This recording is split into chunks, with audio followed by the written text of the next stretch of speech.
Something we don't really understand is why Montreal pulls the plug on its wildly successful pedestrian streets so early, especially the extremely popular Mont-Royal Avenue, which starts to be taken down in early September. We see why the city's cold and snowy winters are a particular challenge for pedestrian streets, requiring some creativity and planning if they're going to work year-round. But September and October are pretty nice, and they seem like a no-brainer. But as we say goodbye to these lively linear parks, what exactly makes a good pedestrian street? Once you take cars off the road, how do you make the best of the space?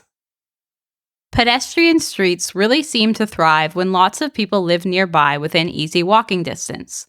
In our last apartment, we lived right beside Mont-Royal Avenue and walked on it pretty much every single day, while Wellington Street further away was a destination we visited maybe once a month.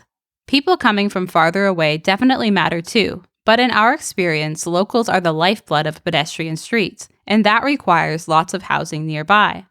Aside from a couple downtown, our city's pedestrian streets are all in dense residential neighborhoods, with lots of people to enjoy them.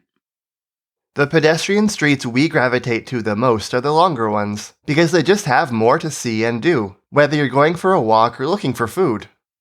The Globe and Mail says that Mont-Royal Avenue might be the longest pedestrian street in the world, at double the length of Copenhagen's Struget.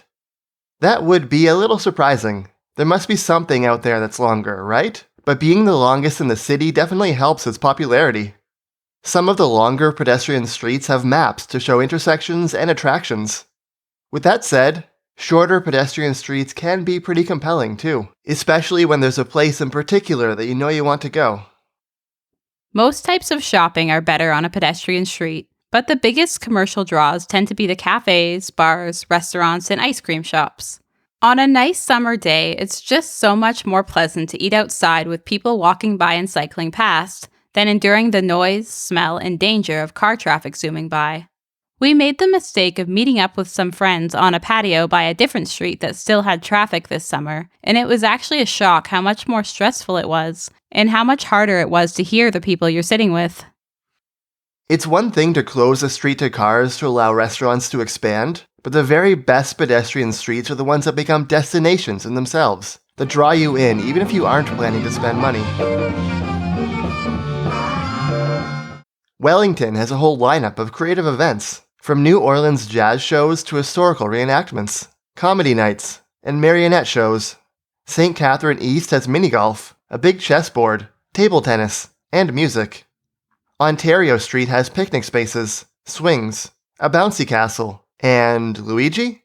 Mont-Royal Avenue has workshops for families on gardening and agriculture. Another offering we really like is the workspaces with Wi-Fi that you can find at some of these sites. You can bring your laptop for a few hours as an alternative to working at a cafe. There's just so much creativity and thought put into these streets. One of the most important parts of a pedestrian street is public seating that's separate from restaurant patios. People want to sit down to chat, rest, eat some takeout food that they just bought, or just enjoy the lively atmosphere of the street. It's extra nice when there's some creativity, like swings or ski lift chairs. Restaurant patios are great, but you shouldn't need to buy something to sit down.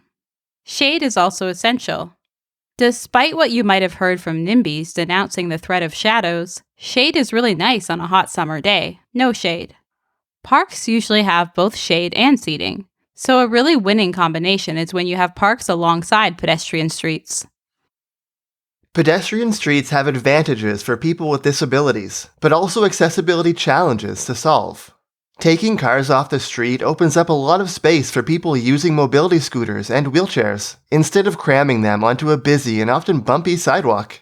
But closing streets to traffic creates detours on bus routes, meaning less direct bus rides for seniors and others with reduced mobility, who rely on these buses. We actually kind of like the idea of a transit mall, where a street is pedestrianized except for maybe trams running through, although that's a much bigger project that might be hard to balance with the street being a destination with seating and events, unless we're talking about wider streets than what we have here. There's also the metro to get to these pedestrian streets, but as an older system, the Montreal Metro's accessibility isn't great. The newly renovated Mont-Royal station does now have elevators, but lots of other pedestrian streets don't have an accessible metro station nearby. That situation obviously needs to be improved.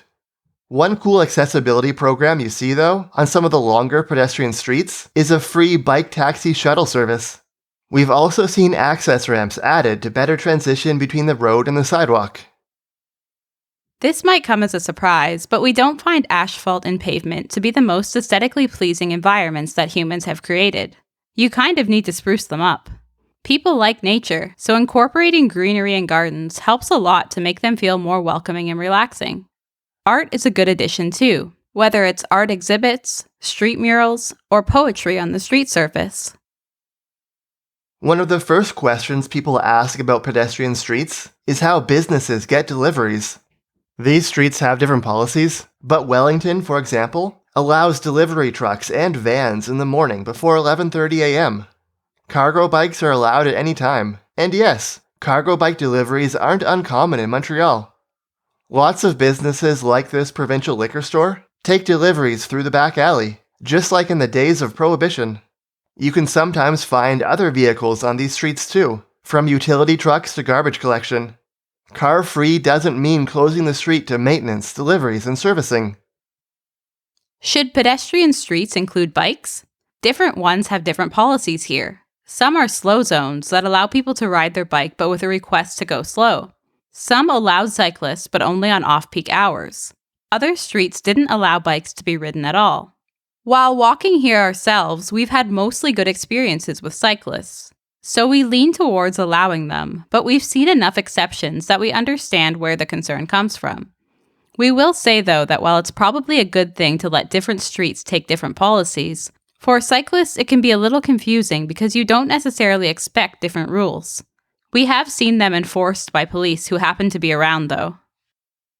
One area where Montreal's pedestrian streets do feel a little ragtag compared to what you find in Europe is that most of them aren't permanent. They're regular streets that get converted in the summer. This means we don't get to enjoy them year-round, but it also changes what they look like and how they function, even when pedestrianized. Sidewalk ramps for wheelchairs and mobility scooters are basically only necessary because we have this distinction between the road and the sidewalk. Ramps wouldn't be needed if the street was permanently designed for pedestrians. Also, permanently pedestrianized streets just look much nicer, frankly. We actually do understand why Montreal's pedestrian streets aren't car-free year-round. Not to say that they couldn't succeed, many of them probably could, but unlike simple extensions through October, winter really is a different beast that requires planning and creativity when it comes to design, programming, and attractions. Outdoor dining isn't as relevant in winter, and plants and greenery don't exactly work as decorations. There's also snow clearing and enacting permanent changes to bus routes. All of this takes time to figure out. But regardless of the reasons or challenges, permanent car-free streets designed for pedestrians do tend to be nicer in a few key ways, from aesthetics to accessibility. In recent news, though, after a petition got more than 3,000 signatures, Wellington Street is going into consultations for a potential year-round pedestrianization. Thanks for watching through to the end of the video. If you have a street in your city that should be pedestrianized, or that has been pedestrianized that you think is a good model for other cities, let us know in the comments. For everyone else, don't forget to like and subscribe, and a special thanks to our supporters on Patreon.